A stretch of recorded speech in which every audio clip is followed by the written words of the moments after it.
गुरु ब्रह्मा गुरु विष्णु गुरुदेवो महेश्वरा गुरु साक्षात्।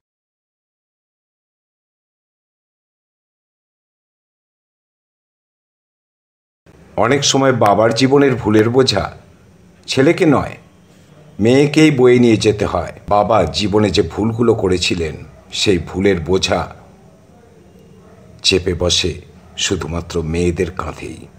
এটা কি কেবল জিনের খেলা, নাকি কোনো অদৃশ্য কর্মফলের শৃঙ্খল? বিজ্ঞান বলে একরকম আর শাস্ত্র বলে অন্য, আর মাঝে আটকে থাকে একটা মেয়ের সারাটা জীবন। মানুষের পাশে দাঁড়ান, প্রকৃতির পাশে দাঁড়ান, জীবজগতের পাশে দাঁড়ান, কেননা পৃথিবীটা শুধু একা মানুষের নয়, সকল জীব, কীট, পতঙ্গ, উদ্ভিদদের।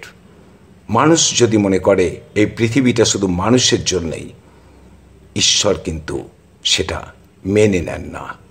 এই সত্য কথাটা মনে রাখবেন। আজ এই ভিডিও আপনাদের জানাবে কেন শুধুমাত্র মেয়েদের জীবনে বেশি কষ্ট আসে, সম্পূর্ণ অনাকাঙ্ক্ষিতভাবে, অযাচিতভাবে, অন্যায় না করেও। দেখাবো কিভাবে ডিএনএ ও কর্মফলের অদৃশ্য কোড মুখোমুখি দাঁড়িয়ে যায়। তারপর আপনিই ঠিক করবেন অপরাধীকে জিন না বাবার কর্মফল। দেখুন, কেউ বলেন এটা জেনেটিক অভিশাপ, কেউ বলেন পূর্বজন্মের অদৃশ্য কার্মিক ঋণ। কিন্তু প্রশ্ন একটাই, কেন বাবার কর্মের ছাপ সবচেয়ে গভীরভাবে পড়ে মেয়ের জীবনেই? আমাদের সমাজে আজও একটা প্রবণতা রয়ে গেছে, যতই আমরা নিজেদের সভ্য মানবজাতি বলে ভাবি না কেন, রয়ে গেছে একটা অদৃশ্য বিভাজন পুত্র ও কন্যার মধ্যে, মেয়েদের ও ছেলেদের মধ্যে। বর্তমান সমাজেও মেয়েদের উপরেই পরিবারের সম্মান, লজ্জা, দায় সব কিছু বেশি চাপানো হয়, যার জেরে পশ্চিমবঙ্গ এবং আরও কয়েকটি রাজ্য ছাড়া নানা রাজ্যে অনার কিলিংয়ের মতো ভয়ঙ্কর দুর্ভাগ্যজনক ঘটনা ঘটে। পরিবারের সম্মান বজায় রাখতে গিয়ে ঋণ চোকাতে হয় কন্যাকেই তার জীবন দিয়ে। এরকম বহু ঘটনা ঘটছে প্রতিনিয়ত। সংবাদপত্রের পাতায় আপনারা দেখতে পাবেন যে পিতার সামাজিক পাপের ফল ভুগতে হচ্ছে বা হয়েছে কন্যাকে। দেখুন, বাবার ভুল হলে সেটি কেবল তার ব্যক্তিগত নয়, মেয়ের ভবিষ্যতের সঙ্গেও জড়িয়ে যায়।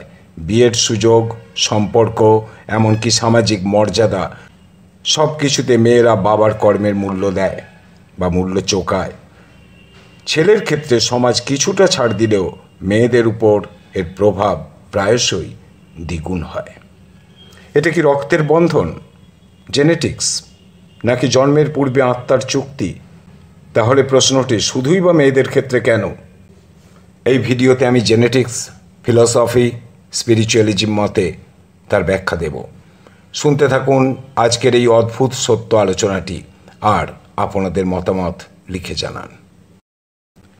জিন তত্ত্ব বলছে আমাদের পিতামাতা থেকে আমরা শুধু শারীরিক গঠন নয়, রোগ প্রবণতা, মানসিক ধরন, এমনকি ভয় পর্যন্ত পাই উত্তরাধিকার সূত্রে। ডিএনএর মধ্যে হিডেন মিউটেশন কখনো এক প্রজন্ম বাদ দিয়ে সক্রিয় হয় অন্য প্রজন্মে। একে বলা হয় স্কিপড জেনারেশন এফেক্ট। পিতার কাছ থেকে পুত্র পায় ওয়াই ক্রোমোজোম আর কন্যা এক্স ক্রোমোজোম। যেহেতু অনেক জেনেটিক বৈশিষ্ট্য ও কিছু রোগের প্রবণতা এক্স ক্রোমোজোম বহন করে, তাই পিতার এক্স ক্রোমোজোমে থাকা জিন সরাসরি মেয়ের দেহে যায়। ফলে বাবার শারীরিক ও মানসিক প্রবণতার কিছুটা প্রভাব মেয়ের মধ্যে প্রকাশ পাওয়ার সম্ভাবনাটা বেশি থাকে। প্রখ্যাত সাইকোলজিস্ট ক্রিস্টোফার র্যাডকক বলেছেন, বাবার এক্স ক্রোমোজোম মূলত অপরিবর্তিত অবস্থায় মেয়েদের মধ্যে যায়, তাই কিছু মানসিক বা আচরণগত দিক বাবার সাথে মেয়েদের মধ্যে বেশি সাদৃশ্য প্রকাশ পেতে পারে। ম্যাসাচুসেটস জেনারেল হসপিটালের মলিকিউলার সেলের অধ্যাপিকা ডক্টর জেনি টি লিভ বলেছেন, বাবার দেওয়া এক্স ক্রোমোজোমের একটা বড় অংশ প্রি সাইলেন্সড অবস্থায় ফিমেল ভ্রূণে যায়। যাই হোক, এ নিয়ে ব্যাখ্যা দিতে গেলে বিষয়টা জটিল হয়ে উঠবে। তাই সংক্ষেপে একটু সহজ করে বলে দিই বিষয়টা। বিজ্ঞানীরা দেখেছেন জীবনের অভিজ্ঞতা, বিশেষত ট্রমা, অপরাধবোধ, চরম দুঃখ বা অন্যায়ের সঙ্গে যুক্ত স্মৃতি ডিএনএতে রাসায়নিক মার্ক রেখে যায়। এগুলো পরবর্তী প্রজন্মে সক্রিয় হতে পারে। বাবার এই অভিজ্ঞতার ছাপ, যেটাকে রাসায়নিক মার্ক বলছি, সরাসরি মেয়ের জিনে সক্রিয় হওয়ার প্রবণতা বেশি, কারণ এক্স ক্রোমোজোমে এপিজেনেটিক প্রভাব সহজেই বিকশিত হয়। এবার একটু পুরাণ ও দর্শনের দিকে তাকিয়ে দেখা যাক। মনুস্মৃতি ও গরুড় পুরাণ মতে পিতা পুত্রকে দেন শরীর আর কন্যাকে দেন কর্মফলের ভাগ। এর মানে কন্যা শুধু দেহের উত্তরাধিকারী নয়, বরং পারিবারিক বা বংশগত কর্মঋণের ধারকও হয়ে যান। বহু পুরাণ বিশ্বাস করে পরিবারের নারীরা, বিশেষত কন্যারা, দুই কুলের কর্মফল বহন করে, নিজ কুল ও স্বামীর কুল। কারণ বিবাহের মাধ্যমে তারা দুই বংশের মধ্যে একটা সেতু হয়ে ওঠে, ব্রিজ। তাই পিতার জীবনের অসম্পূর্ণ কর্মফল মেয়ের জীবনে এসে সমন্বয় খোঁজে। হিন্দু ও বৌদ্ধ দর্শন মতে আত্মা জন্মের আগে নিজের ভবিষ্যৎ মিশন ও সম্পর্কগুলো বেছে নেয়। আপনাদের আগেও বলেছি যে জন্মের আগে ঠিক হয়ে যায় কোন মিশন নিয়ে একটা আত্মা পৃথিবীতে মানব জন্ম গ্রহণ করতে চলেছে। কর্মফলের ভিত্তিতেই সেই সমস্ত আত্মারা এক জায়গায় হয় যারা পরবর্তী জন্মে অর্থাৎ পুনর্জন্মে একই পরিবারের অন্তর্গত হয়ে আসতে চায়। ফলে সব কিছুই জন্মের আগেই ঠিক হয়ে যায়। যদি কোনো মেয়ের জীবনে বাবার কর্মফলের প্রভাব বেশি হয়, সেটা সেই আত্মার নির্বাচিত অভিজ্ঞতা, পূর্বজন্মের অসমাপ্ত কর্মের দায় মেটানোর জন্যই। সোজা কথায়, আপনি যদি মেয়ে হিসাবেই জন্মে বাবার ভুলের পরিণাম ভোগ করেন, তবে সেটা হতেই পারে আপনার আত্মার ইচ্ছায় নির্বাচন করা হয়েছিল পূর্বজন্মের কোনো অসমাপ্ত কর্মকে সমাপ্ত করার জন্য। অর্থাৎ পূর্বজন্মে এমন একটা কর্ম অসমাপ্ত অবস্থায় রয়ে গিয়েছিল, যেটা এই জন্মে সমাপ্ত করার প্রয়োজন ছিলই, না হলে এই প্যাটার্নটা ভাঙত না। প্যাটার্নটা জন্মান্তর চক্রের মধ্যে দিয়ে চলতেই থাকতো। তাই এই প্যাটার্নটা ভাঙার জন্যই এই ঘটনাগুলো ঘটে, ভোগ করতে কষ্ট ভোগ করতে হয়। আমি কিন্তু এখানে সামাজিক কোনো কারণ নিয়ে আলোচনা করছি না, কারণ আমাদের এই চ্যানেল সামাজিক কারণ ইত্যাদি নিয়ে খুব একটা আলোচনা করে না। আমরা আলোচনা করি মূলত পুরাণ মতে, দর্শন মতে এবং বিজ্ঞান মতে, বিশেষত অত্যাধুনিক বিজ্ঞান মতে ব্যাখ্যা দেওয়ার চেষ্টা করি ঘটনাগুলোর। কারণ সামাজিক কারণ ভিন্ন ভিন্ন হতে পারে। এই বিষয়গুলোকে যদি আপনি সামাজিক কারণ দেখতে যান, তাহলে তার পিছনে নানা কারণ বের হবে, আর এটি স্বাভাবিক। কিন্তু আমরা আধ্যাত্মিকতার নিরিখে বিজ্ঞানের সমন্বয় সাধন করে ঘটনাগুলোর ব্যাখ্যা দিই, কাজে অন্যভাবে নেবেন না বিষয়টা। কর্মফলের আইন অর্থাৎ লজ অফ কর্মা বলে কোনো কর্মই নষ্ট হয় না। যে কর্মের বীজ আপনার বাবার মাধ্যমে রোপিত হয়েছিল, তা হয়তো আপনার জীবন মাঠে ফসল হয়ে ফলছে। কিছু ক্ষেত্রে পুত্রের তুলনায় কন্যা সন্তানের জীবনে পিতার কর্মের ছায়াটা বেশি দীর্ঘ হয়, কারণ আধ্যাত্মিক মতে মেয়ের আত্মা পিতৃকর্ম বহনকারী ধারক হিসাবেই জন্ম নেয়। দেখুন, বিজ্ঞান যাকে বলে জিনগত, দর্শন তাকে বলে কর্মফল। তাহলে প্রশ্ন ওঠে, অপরাধী কে?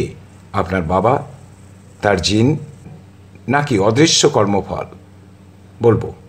তার আগে আরেকটা কথা বলি, বিশ্বাস করুন বা না করুন, শুধুমাত্র দেহেরই উত্তরাধিকার হয় না, আত্মারও উত্তরাধিকার হয়। মেয়ে হিসাবে আপনার জীবনের কষ্ট বা বোঝা, এটার দায় কিন্তু আপনার নাও হতে পারে। হয়তো কষ্টের সময় ভাবতেই পারেন, কেন অন্যের ভুল আমাকে সারাটা জীবন বহন করতে হবে? দর্শন বলছে এটা হয়তো আপনার কাছে কর্মফল মেটানোর সুযোগ, যাতে আপনি ভেঙে দিতে পারেন জন্মান্তরের এই চক্রটা। এবার আসি অপরাধী প্রসঙ্গে। জিন, কর্মফল, না অন্য কিছু, নাকি সবটা মিলে আপনার উপর সৃষ্টি করেছে এই অযাচিত অনাকাঙ্ক্ষিত কষ্টের বোঝা? আপনার বাবা একজন রাগী, জেদি আর তাড়াহুড়ো করে সিদ্ধান্ত নেওয়ার মতো মানুষ। আপনি ছোটবেলা থেকেই বাবাকে দেখছেন, কিন্তু যেটা দেখেননি সেটা হলো বাবার শরীরের একটা টুকরো, তার দেওয়া এক্স ক্রোমোজোমও আপনি কিন্তু বহন করছেন। ফলে বাবার সে রাগ, জেদ, আচরণ আপনার মধ্যেও লুকিয়ে থাকতে পারে। মনে করুন আপনার পরিবারের মেয়েরা প্রজন্মের পর প্রজন্ম ধরে খুব তাড়াতাড়ি দুঃখে ভেঙে পড়েন। বিজ্ঞান বলবে জিনে থাকা ডিপ্রেশনের প্রভাব, আর দর্শন বলবে এটা কেবল ডিএনএ নয়, এটা পূর্বজন্মের কর্মফল, যেটা প্রজন্মের পর প্রজন্ম ধরে ঘুরে চলেছে কর্মের চাকা, যেখানে আপনি হয়তো বাবার জীবনের অসমাপ্ত কর্মের শাস্তি ভোগ করছেন। আর সামাজিকভাবে ধরুন গ্রামের মানুষ জানে আপনার দাদু অন্যায়ের সঙ্গে যুক্ত ছিলেন, বহু বছর কেটে গেছে, কিন্তু আজও অনেকে হয়তো আপনার পরিবারকে সেই চোখেই দেখে থাকেন, অবিশ্বাস নিয়ে। এমনকি আপনি ব্যক্তিগতভাবে ভুল বা অন্যায় না করলেও সমাজের চোখে আপনি সেই পুরনো অপরাধের ছায়াতেই আটকে পড়ে থাকেন। বুঝতে পারছেন? আপনি কোনো অপরাধ করলেন না, কিন্তু কোন কালে আপনার পরিবারের কেউ পূর্বপুরুষ সে অপরাধ করে গেছে। আপনার পরিবারটিকে মানুষ কিন্তু এখনও সেই কারণে সন্দেহের চোখে দেখে। এটাও কিন্তু এক ধরনের কর্মফল। অপরাধ করে গেলেন পূর্বপুরুষ, ফল ভোগ করতে হচ্ছে প্রজন্মের পর প্রজন্ম ধরে। আগেকার দিনে দেখবেন বহু খারাপ জমিদার যারা অত্যাচার করেছিলেন প্রজাদের ওপর, তাদের বংশের কোনো ভালো কেউ এলেও সন্তান, তাকে কিন্তু সেইভাবে দেখা হয় না, তাকেও দেখা হয় ভিন্ন চোখে। তাহলে প্রশ্ন ওঠে, প্রকৃত অপরাধী কে? আমি বলবো সবাই, কারণ এটা একটা ত্রিমুখী জাল। পিতার জিন, পিতার পূর্বজন্মের খারাপ কর্ম এবং সামাজিক ধারণা। ভুলটা হয়তো আপনার নয়, কিন্তু নিজের উপর চাপিয়ে দেওয়া এই ভুল আপনি সংশোধন করতে পারেন আপনার ইহজন্মের কর্ম, ক্ষমা ও সচেতনতার মধ্য দিয়ে। নিজের অবস্থান সমাজকে বুঝিয়ে দিয়ে হতে পারেন নিজ ভাগ্যের রচয়িতাও। কারণ নারীরা শক্তির অংশ, শুধু এগিয়ে আসতে হবে। অন্যায় শুধু এক শ্রেণীর পুরুষরাই করেন না, অন্যায় করেন সমাজের কিছু নারীরাও। আর আপনার এই ফলের পিছনে এক শ্রেণীর নারীদেরও কর্মের ভূমিকা থাকে তাদের কর্মাও, যার প্রভাব ফেলে আপনার জীবনেও। সেটা এই ভিডিওতে আমি আলোচনা করছি না, পরবর্তী কোনো ভিডিওতে আলোচনা করব। স্পিরিচুয়াল অদৃশ্য জগৎ চ্যানেলের পক্ষ থেকে আপনাদের সকলকে জানাই আমার আন্তরিক শ্রদ্ধা ও ভালোবাসা। ভালো থাকুন, আনন্দে থাকুন, দেখতে থাকুন এই চ্যানেল এবং আমার অন্য চ্যানেল সংবাদ ভয়েস 9 স্পিরিচুয়াল। মতামত জানান, মতামত পাঠান, প্রশ্ন পাঠান, সময় মতো উত্তর দেওয়ার চেষ্টা করব। আগামীকাল স্বাধীনতা দিবস, এই উপলক্ষে সবাই ভাগ করে নিই স্বাধীনতার আনন্দ।